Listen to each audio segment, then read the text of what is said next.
topics and opinions expressed in the following show are solely those of the host and their guests and not those of W4CY Radio, its employees, or affiliates. We make no recommendations or endorsements for radio show programs, services, or products mentioned on air or on our web. No liability, explicit or implied, shall be extended to W4CY Radio or its employees or affiliates. Any questions or comments should be directed to those show hosts. Thank you for choosing W4CY Radio.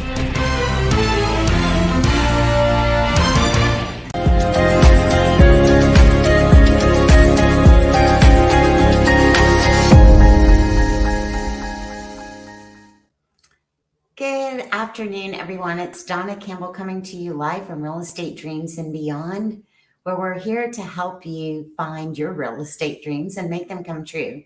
I'm joined by my wonderful co-host, Jennifer Fanning from Waterstone Mortgage.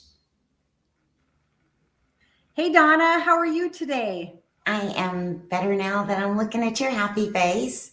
Thank you. I'm so glad Love to be that here. shirt. Thank you. Yeah, it's my favorite color. And for those of you out there in the virtual world, we're coming to you live from, right now I'm in Wellington, Florida. Jen is in Hypoluxo, Florida. And our next guest is coming to you live from the outskirts of Dallas, Texas. Our co-host, Jeff Enos and Lucia Corral from LC's Credit Solutions.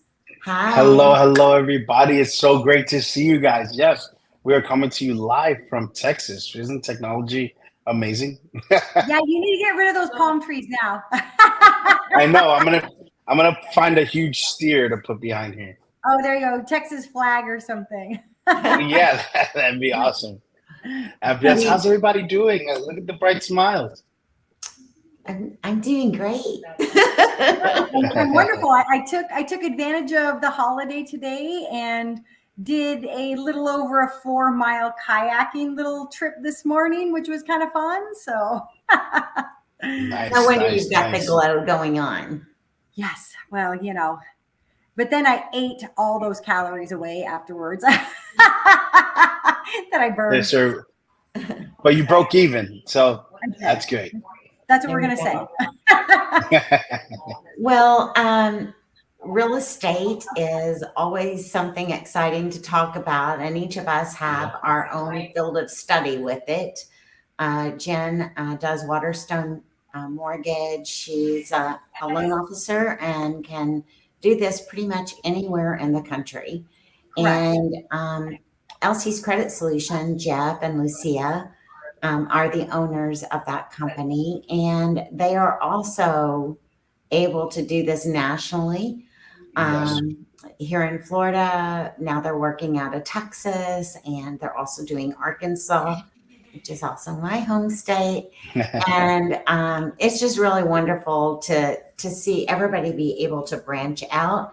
And of course, the real estate market is different wherever you're at in the U.S. as well. So I was just so entertained because we know that rent prices here in South Florida have soared, right, to say the least. Yes. And Jeff, tell them about what you just picked up there. So what Lucy, yes. So we are about 55 minutes, 35 if you drive like me, from the center of Dallas.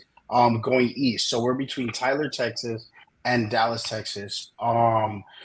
It is a great community here. It's a town called Maybank. It's next to another town called Gun Barrel and Payne City. It's really interesting. So the neighborhood I am is newly built by Camden Homes. So our place is actually a month old. So we walked into brand new. So it's 2,051 square foot. It's sitting on half an acre of land. So my backyard is huge. Half an acre? My front large. Yes, my backyard's huge. My front yard is huge. And get ready for this because we're going to buy land. So we decided to rent again because we do move around for our business. We're in Arkansas, we're in Florida, we're in Texas. I pay $2,099 a month here. And tell everybody what that 2,100 square feet has inside of it. Oh, inside of it. So now I have 4 bedrooms, a huge living room, a huge like we're now calling our game area. So we have like where the PlayStation hooked up, where we're gonna put a pool table, a island countertop that fits seven chairs side by side. Yes, it is. It is. We In have a South laundry. Florida, that would be like 5,000 a month. Oh, it's insane. So it's and that was the reason why we moved. Like we love Florida, and I'm so sorry. So we love Florida, and Florida's not somewhere we wanted to leave, but the opportunity to grasp a whole of different demographics in different areas worked out perfect with coming here to Dallas, and to see what you get here is Yeah. just it's beyond everything I can imagine. And you have a double garage, which Yes, is and we almost have a two, unheard of here. and we have a two-car garage. Yes, we have a full two-car garage, which we can fit my son's truck in. He has something like a Ford F-150, and we have a Nissan Armada, which is pretty big, and they fit in side by side, no problem. The neighborhoods are great. If I know, because you guys are gonna hate me for this, for both of you, we did look on Zillow for just right, I'm just to Zillow get an Premier idea. agent. It's okay. Okay, great. We get like the finger every time we like why would you do that? But when we did look on Zillow, we couldn't find and this goes for all the parents out there, that we're looking for a great school system. So and we couldn't, and we weren't able to find that. Um, Here they have a 9 out of 10 rating for the education system here, so we are super excited. Wow. The schools are super huge. It's so we're excited. Doing good things. That's very We're exciting. Good seeing, for like, you. Good for you. Yes. So today's show is about credit factors, student loans, and then yes. My arch qualifying nemesis. for a mortgage right out of college. That's the other thing that we want to talk about, or graduate school, whichever it may be. So, Jeff, we're just going to kick it off with you guys talking about Yes. factors. So factors of credit. Let's jump right into that. So what we get asked a lot is, why is my score not growing, even though we're working on it? Or, what are the factors of the credit? Where do they pull this 850 score from? Why am I not jumping? Well, if we use our calculator here, right? So we're going to start at the lower end. So your credit mix there's 5 factors of credit, and your credit mix is going to be the lowest part of that. It's going to be about 85 points, and that's the different types of credits you have. So whether you have like revolving, you have credit cards, car loans, maybe you have another mortgage on there. All those are different types of credit. So that's your credit mix. That's about 85 points right there. So if you got a good credit mix, you got 80 points sitting right there. The next one up is new credit. New credit is almost one of those things that, Jen, maybe if I'm right or wrong, but if you're trying to go buy a home, new credit shouldn't be something that you're looking to help build your score with. Okay. Well, the only thing that I do tell people is don't go get new credit, but if you can be added onto somebody's old credit, There you go. that's helpful. So like, if a parent has a credit card they don't really use, and so, but it's like 20 years old, they've had it. If they can, if the that's kid really can good. be added to that credit card, then that boosts the kid's credit. Am I correct? Because I tell people that all the Yes, time. that is 100% correct. That is what we've done for our children. So both of our 20-year-old and our 18-year-old have both immaculate credit right now, but that's based on our credit cards. So there's that. So that new credit is at 85, another 85 points of your score, right? So that new credit's going to give you 85 points. Now, just what you were talking about, Jen, is going to be the length of credit history. So your credit history is 127.5 points of your credit score. Wow. Right. So that shows something like that. If you have, so when our daughter turned 18, we start telling people around 16 is when you want to start putting them on your credit cards, right? Yes. But you don't have to give them the card. You just put them on there as an authorized user. Do not give them the cards. Hold on to them. And then be diligent with those cards and paying on time before the due date, and you're gonna grasp all 127 points, and you're gonna pass those 127 points on. So Because credit each of history is these- very, very important. So each of these categories, the maximum you can have is 85 points, and then the maximum is 127.5 in these different 127.5 categories. Okay. in these So- different categories. Okay, so that's the maximum. So if you're not doing well, then you would have less than those Mhm. maximums. Exactly. So you can already see there's about 300 points of Yes. your 850 score tied up in your credit mix, your new credit, and your length of credit history. Yeah. Right. So now we're going to move on to amounts owed. Right. So the amounts owed, this is going to be your credit utilization. Right. What you have out there. This also affects your debt to rating, debt to income ratio. Yeah. Right. So the amount owed, Debt that's to gonna be income. 200 debt to income. Sorry, debt to income.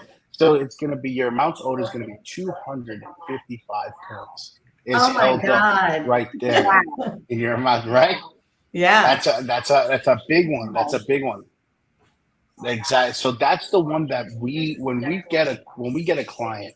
So Jen, when you send us a client, which you have done so many times, thank you so much. So first thing we do is we go through their credit report, we go through their credit profile, and we see where all these points are held up in. And we have a program that we use. Well, it's a credit monitoring system called Smart Credit, and we're actually able to see where their points are hidden. And most of the points for our clients are tied up, yes, in derogatory, which is next, but is mostly in the amounts they owe right now. A simple payment a simple on-time payment of your credit card, or taking one credit card down, bringing down that limit, can boost your score almost 165 points, just like that. We see it all the time. Wow. So what's kind of the ideal amount to have out? So like if I had a $10,000, Great question. If I had a $10,000 credit card, what would you say is the most I should ever have on that card? If you have a $10,000 credit card, I will tell you that 10% usage of that is going to give you the maximum. Between 7 and 10% of that is going to give you the maximum point increase that you can have. Right? So $1,000. So $1,000, which kind of blows your mind a little bit, right? Because you got this nice hefty card, but a lot of people don't realize when you get a card, right? Say you get one of those $200 secured cards. You put up your $200. That $35 fee that they take out right away puts you over the limit and will drop your credit score. Wow. That's it. Right? It's okay. So see, I didn't know that, because I tell people all the time, especially people with that need to start building some credit, to go get that secured credit card. Yes. And I didn't even think about, because I was in my mind, I think that like a third utilization is good. So it's significantly because 30% is good. So don't beat yourself up. 30% is the. So I gave you what the maximum point increase you would get would be 7 to 10%. 30% is the last stop on the road. 31%, your score drops. 30%, your score goes up. So that is right. Huh.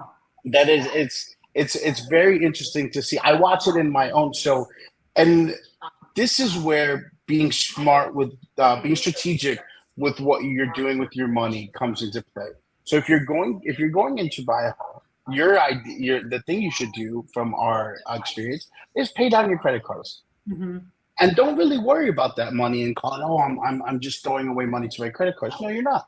That money is still sitting there to be used in your credit cards after you've bought your home. Right? So they come in very handy. That's how we use them. So I count it as I've used it. I've used 10,000. Well, if I pay 10,000 back, I still have 10,000 there sitting for me to use if I need to do so. So when you're buying a home, because the mentality is sometimes that when you're paying the credit cards back, it's like, oh man, I got to pay these credit cards down, and here I'm going to take this $5,000 and put it to credit cards, and then it's gone. It's not really gone. It's sitting right there on your credit card, and you've also raised your score because of it. And then you've gotten into your home, and then you can go back to spending if you need to. So question. So if I had somebody that is tight budget wise, as far as that down payment, money in order to buy a house, yes, but they need work on their credit. Are you guys able to like play with the system to kind of see kind of what the minimum is that they can get away with to boost their score? Yes, that is. I'm so glad that you said that. So when clients, that's amazing they said that, because when clients come to us, we use the credit monitoring service, Smart Credit, and when you do sign up with us, we actually get you a $1 7-day trial of it, and then you can go on there and it'll show you all your credit cards that you have open. It'll show you how much you owe on each one, but then there's this little line chart that you can drag, and you can say, well, if I pay $300 on this card, and it'll tell you how much your score would boost. And the best thing it will do is it'll tell you by when it will.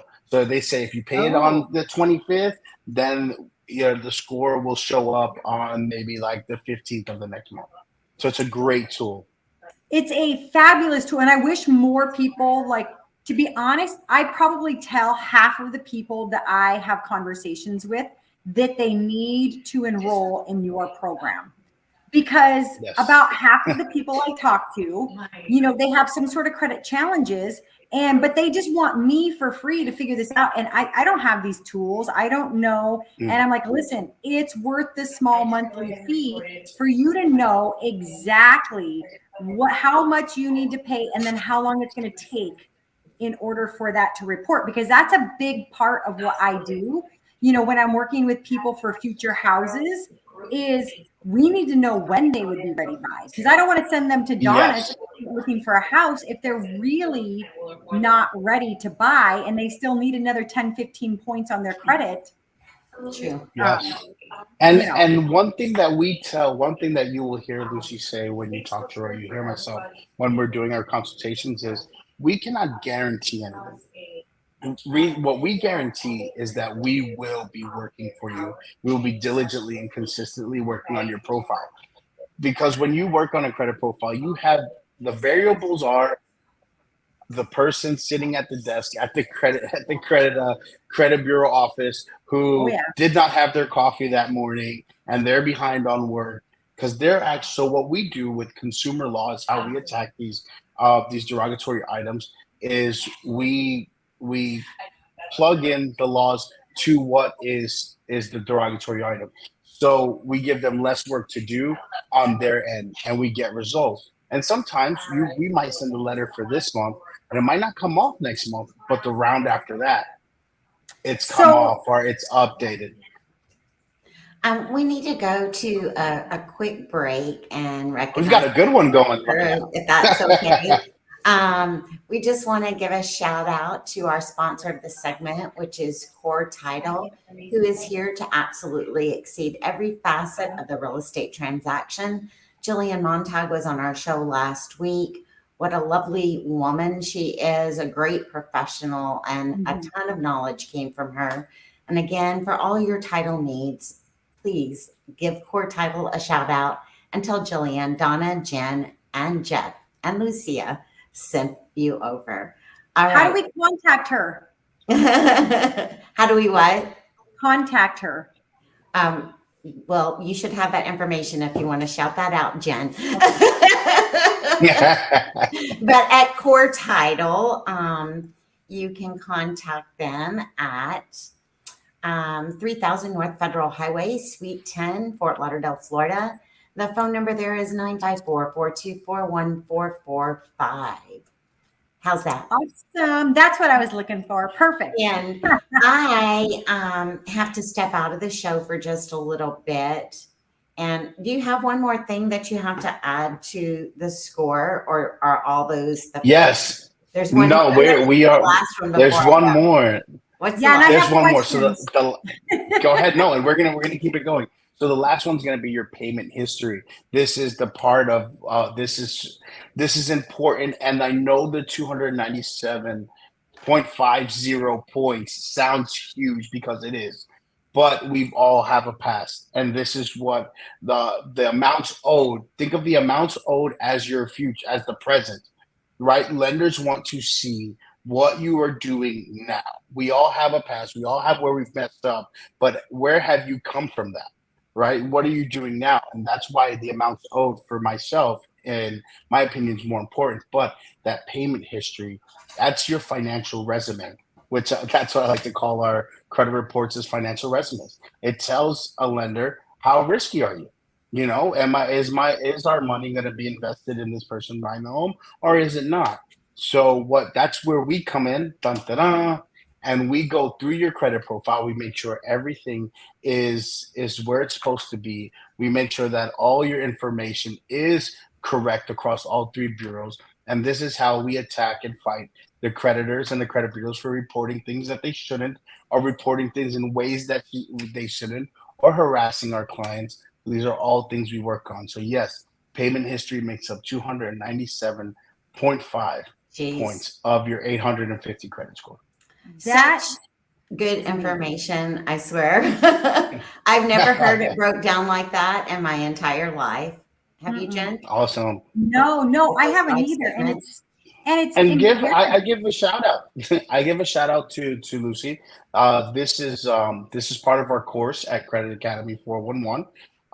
Where we actually train people and teach people how to open their own credit repair companies, and as well how to actually get results for clients, because at the end of the day, we are very much a results-based business.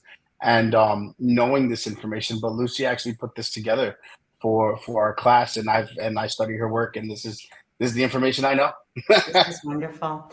Well, I have to leave it to your two great hands, and I've got to go show a 1-bedroom, 1-bath for $1,850. Wow, when you compare that to what is in Texas, I know, right? Yes, you want to hear something crazy? So there was another house for rent. That one was, I think it was 1,750 square foot. That one is going for $1,799 a month. Unbelievable. So just a wee bit smaller, right? So, but wow. 400 square foot off the top, and then there's $300 and some off the price. So 1,700. Right? It's crazy. Wow. I was telling Jeff earlier today, and I swear I'm going to get off and go to my appointment, but you know, my family all lives in Northwest Arkansas, which is the corporate headquarters for Walmart, Tyson Chicken, JB Hunt, all of those huge companies with billionaire families, right? Mm-hmm. It has grown so much since I was a young kid. You know, I can remember going to Bentonville when there was only 7,000 people living there, Jeff. Wow. And now my family lives right outside. My mom lives in Gravette, which is about, 15-minute drive into the main town. She has 13 rental homes there. They're all pretty much 3-bedroom, 2-bath. And the average rental price is $1,200 a month. She just discounted my niece at $1,000 for graduating from college to move in. Wow. So it's so interesting to hear the different values around the country. And I'm sure that the rest of the show is going to be excellent as we fin off into the student loans, as well as qualifying for that first mortgage. As a graduate, we're really excited about what Jen's going to be bringing to you. So I appreciate you both so much, and I will see everyone next week. See you later. See you. Yeah. See you. Bye. Bye. So yes, Jen, it's just I have a question. Okay. So I want to go back to, I'm not sure which category it fits into. So I have a client. Okay, shoot. Who has a large collection of like $9,000. Okay. And it was for a credit card that went into collection. First of all, I told him to contact you guys multiple times. I'm not sure if he did. I don't know what he did with all of that. But my guess is because he has a PhD, he probably thought he could do this all himself. So, Yes. but he did not do what I said needed to be done, which is get a letter saying that it's to be removed, a removal letter, that the debt is to be removed, had cash. I was like, you need to call, you need to negotiate that amount down, and you need to get them to give you the removal letter. So he did not do that. What he did when he came to me with a payment letter.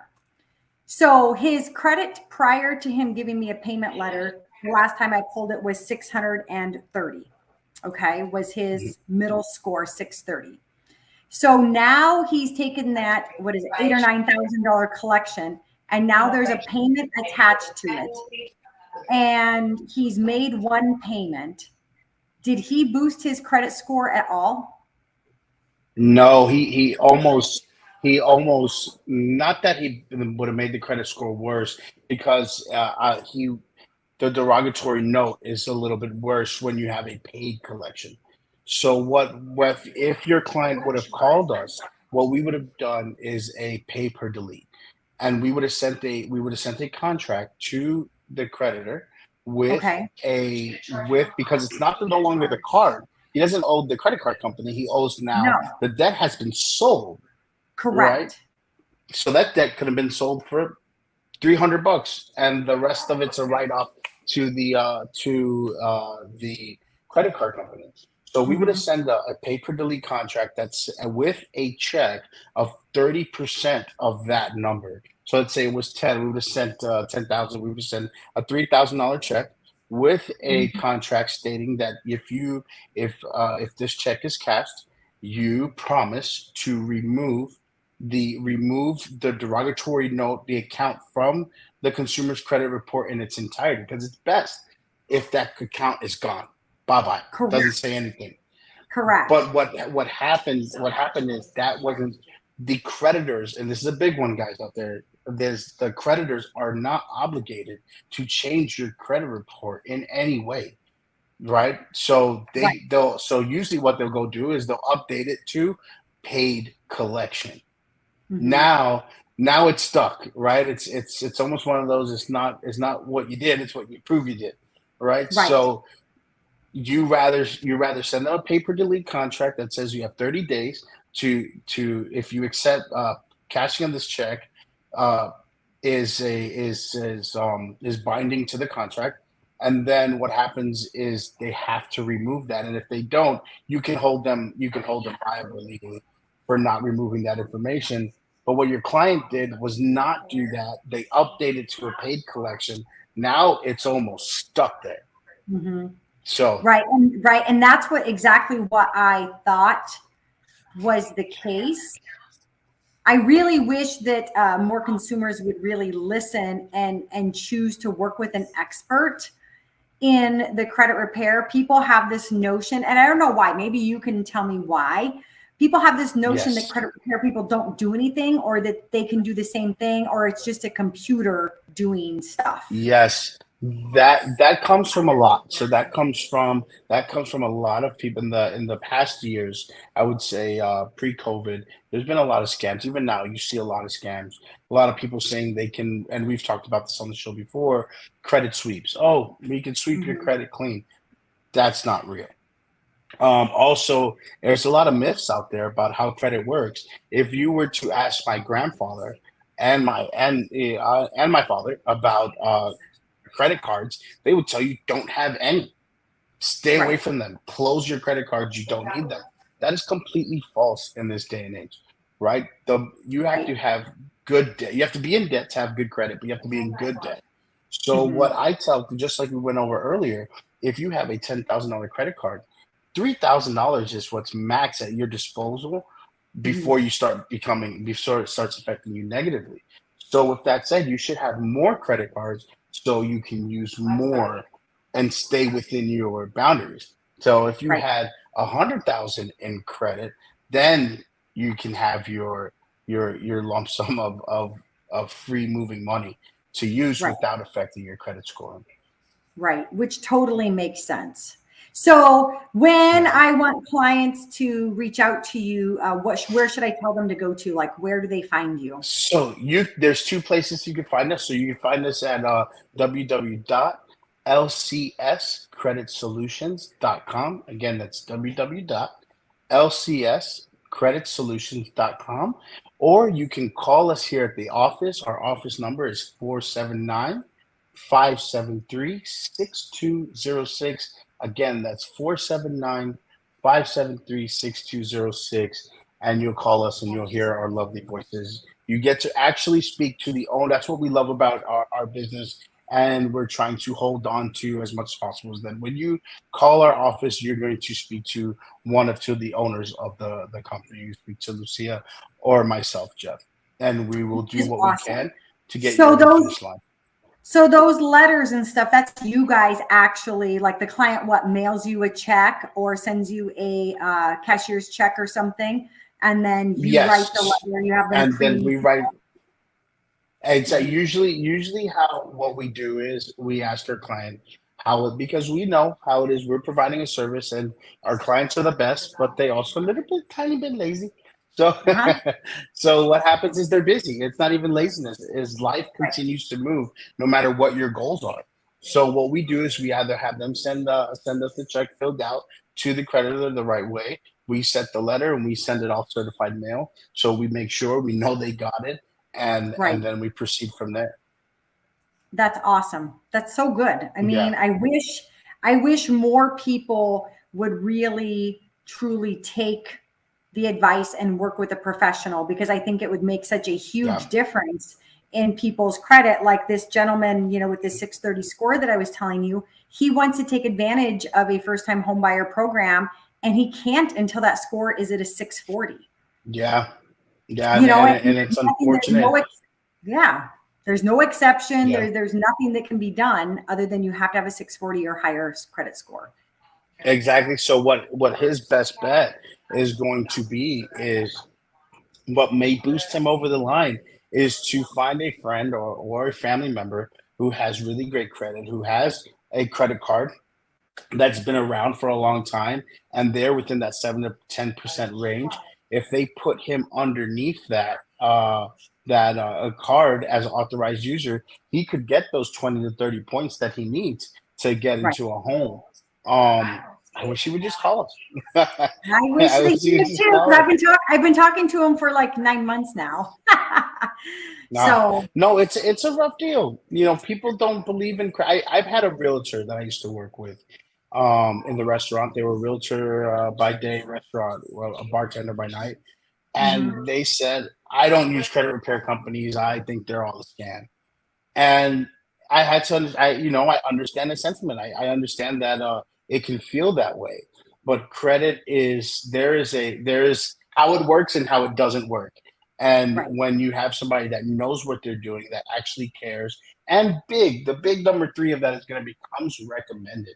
If your lender is telling you use this person, chances are you're going to want to use that person because that lender has been satisfied with that company's work. 100%, because people have gotten across the finish line then, right? And bought a house. Yes, and what's the great thing is that is our motivation, right? You have a lot of credit repair companies that are out, and this is something that we teach in our course, is we are not going after the people who want to fix their credit for no reason. That's not our demographic of people.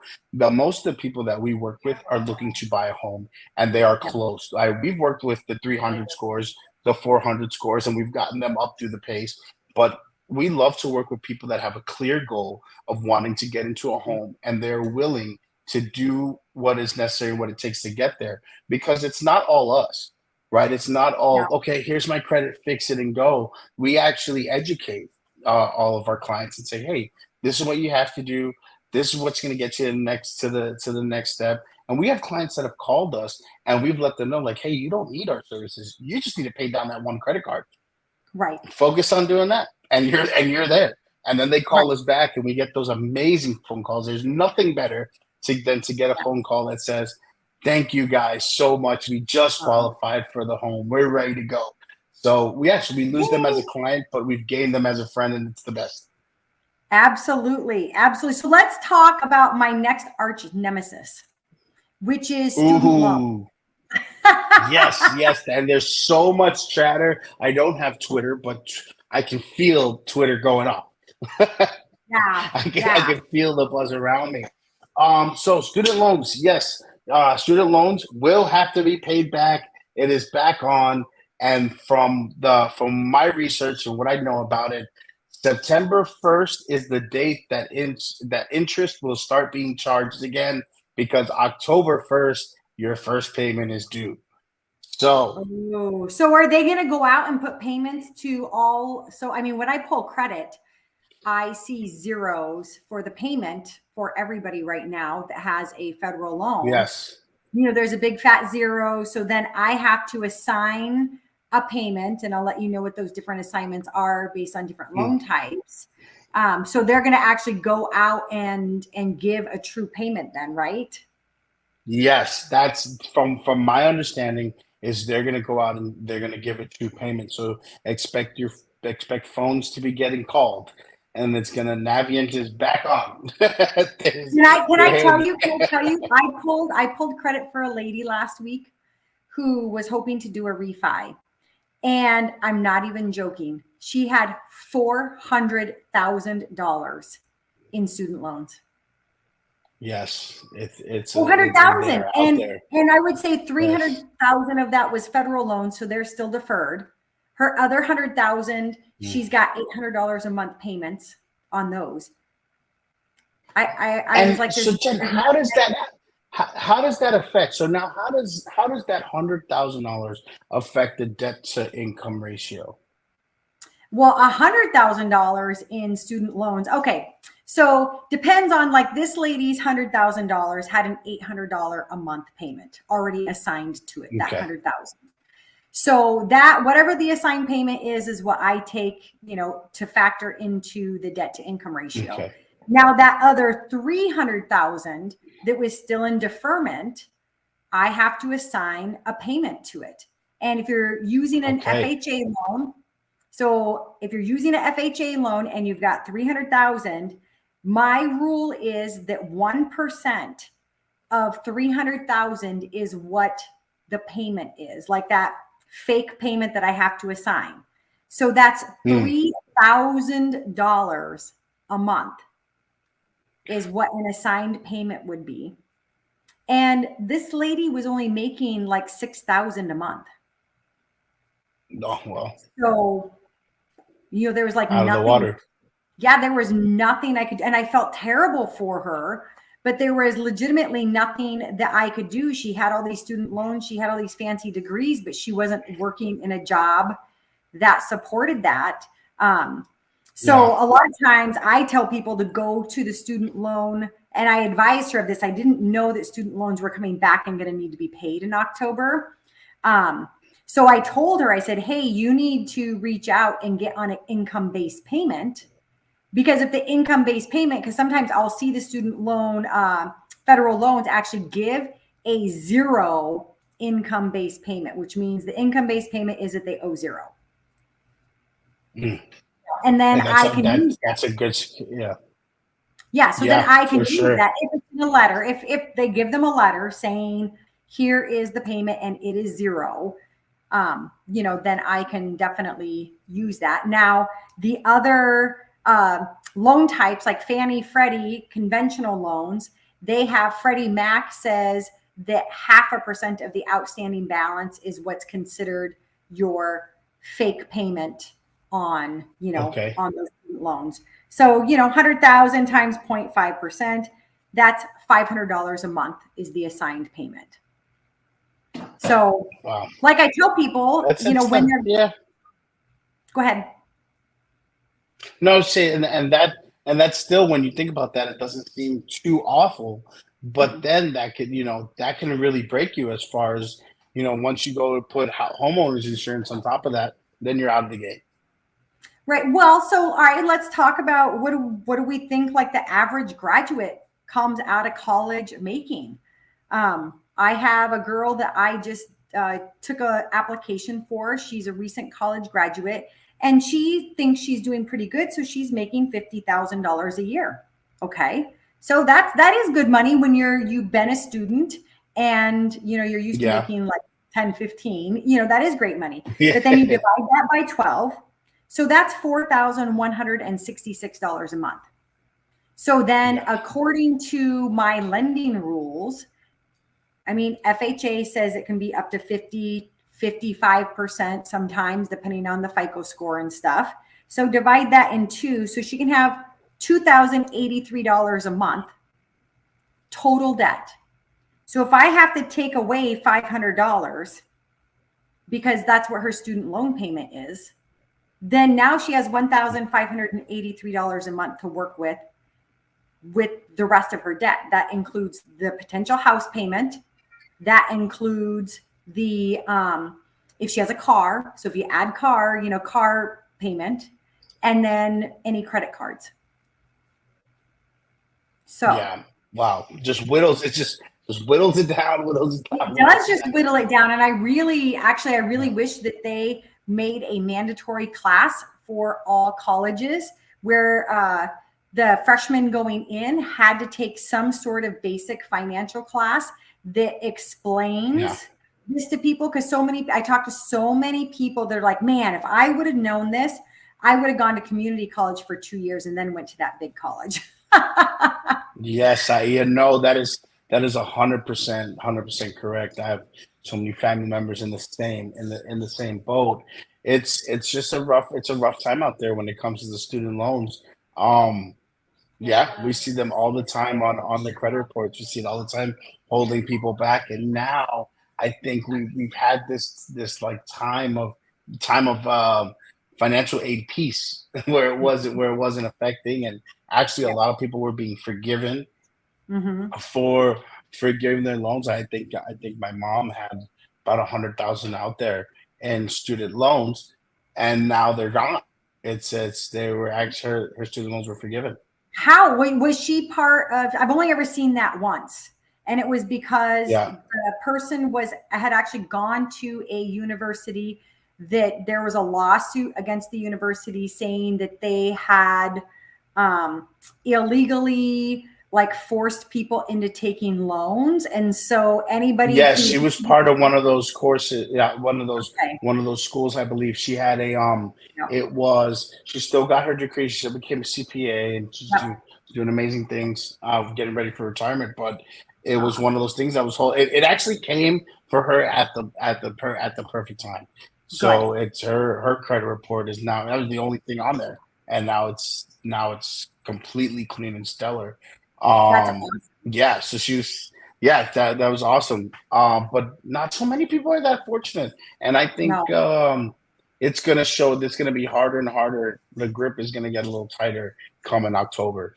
Yeah, I 100% think so as well. So, I mean, my advice to all you people out there who have student loan debt, who have been enjoying no payment, is I would now start logging on to those student loan websites, and they can go in and they can do a income-based payment. What is my income-based payment? It asks you how much money you made according to your previous year's tax returns.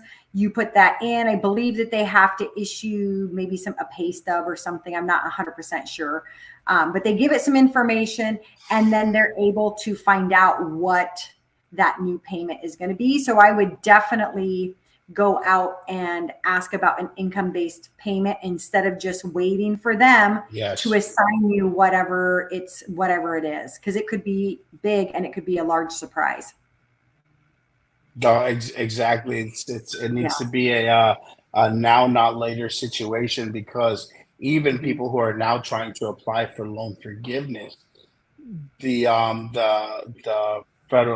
government is now shut down in that area because there is a big lawsuit going on for financial aid. So now they have stopped. Now they have stopped issuing forgiveness, or not, and even they have stopped taking student loan forgiveness applications because of this lawsuit. So you have to wait for that to come out of court for it to resume. Wow, that's interesting, because I know I had a client that gave me a letter saying that she had applied for the student loan forgiveness. This was probably about 6 months ago or so, that she had applied for the forgiveness. And then it was really strange. On her credit report, it showed the balance that was owed, zero payment, but then it like disappeared, almost like, you know how sometimes you can see where debt gets sold. And so you see, oh, here's the original debt got sold to this person. So then it just kind of disappeared from there. And she was like, see, it's forgiven. It's forgiven. That's awesome. See, it's forgiven. It's forgiven. Yeah. See, those was it truly forgiven? Was her no, no, because then when we pulled like an LQI report, which is something deeper than a credit report, it was hanging out somewhere in the background. I was very happy that I was experienced enough to know that it would have showed as paid and closed. Yeah. You know what I'm saying? Not then just gone. Just gone, right? And that didn't make sense. So I was very happy that I was experienced enough that I asked my back office to pull, another report, that would verify if it was really gone or not, and it wasn't. Yeah. So, and that's the funny thing about debt that we think is gone when you're even we tell a lot of people when they're doing credit repair. We can get certain things removed from your credit report. That doesn't mean you don't. So if you have a bill for $600 for AT&T that you didn't pay, and we were able to eliminate because the information was incorrect, because we eliminated because of a clerical error, that's great. It's not on your credit report, but you're not going to get to go back to AT&T and get another phone line. They're going to see right there that you owe them, and they're not happy about that. Correct. So let's segue real quick to people who are graduating college. Okay. So if I'm a graduate and I come right out of school and I want to jump into a home, what does that look like for me?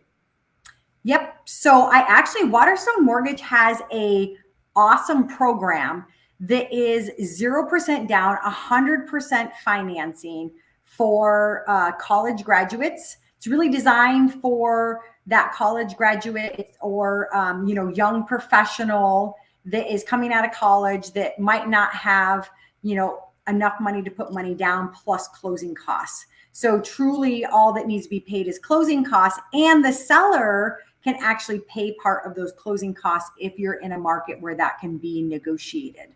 So it's a stellar product. 100% financing, and all that I need is a offer letter from your future employer. Okay. And even if you never worked a day while you were in college, that college degree, that certificate is your quote unquote work history as far as mortgage lending is concerned. Yep. Okay. It does show that you can show up, you can complete a task over a long period of time. There is something to be said for graduating college beyond a degree. Absolutely. It shows that you're able to hold down a job. Absolutely. Or you have what it takes anyways. That's right. You have what it takes. Well, Jeff, I can't believe that we have filled this whole time. Yes, we have. We did. We did not disappoint. We did not disappoint. That's it. And what it is it's amazing when you have knowledge of a certain area and you're able to shed light on these areas, especially with credit. There's so many. I believe that when it comes to buying property, buying a home, from the real estate agent to the credit score, everything in between, there's so many myths. And no, it's like this or it's like that. But when you get to find, sometimes the truth is more complicated and sometimes the truth isn't. But we're here to shed light on all of it. Absolutely. Absolutely. So this has been great. Real Estate Dreams and Beyond. And we are here every single Monday at 3:00 with W4CY radio app. And it has been a pleasure. And I'm so excited that you guys are in Texas. Yes, Texas is amazing. It's going to be great to us. And so many opportunities here, and we love it. We'll keep bringing you tidbits, and I'll change the background to make sure that we represent the Texas area. That's right, like a big bottle, bowl, or a big bottle of hot sauce or something. Or I would love it. Yes, I'm gonna find something else and get to the Canva. Well, anyway, see you, Jen. Bye, everybody. All right, great. Thank you very much. You have a great day. We'll see you next Monday. You too. See you next Monday. Bye-bye. Bye-bye.